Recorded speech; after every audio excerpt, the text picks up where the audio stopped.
One of the big puzzles when it comes to understanding violence is why the American rate of violence is 5 to 10 times higher than that of other wealthy democracies.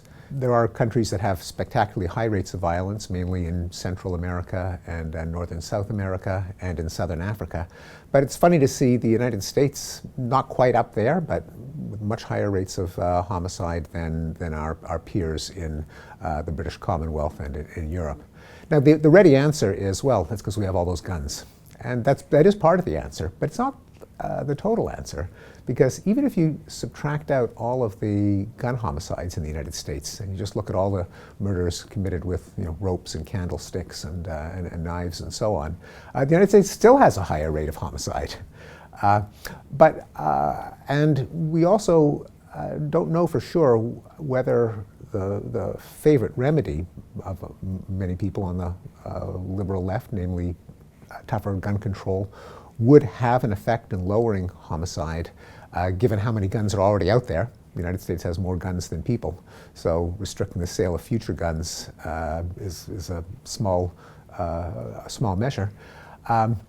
Maybe it does, but no one really knows for sure. And we do know that the United States itself had quite a spectacular reduction in violent crime, starting in the 90s and again in the 2000s. And it certainly wasn't because massive numbers of guns were taken off the streets, quite the contrary. So there's a lot we don't know. But tragically and boneheadedly, the US Congress passed a law that the Centers for Disease Control was not allowed to study gun violence as a public health problem. That is insanity. That is an example of political interference with conduct of research. In the United States, gun rights are a sacred cause of the right, and anything that might compromise the right of everyone to have a gun is squelched.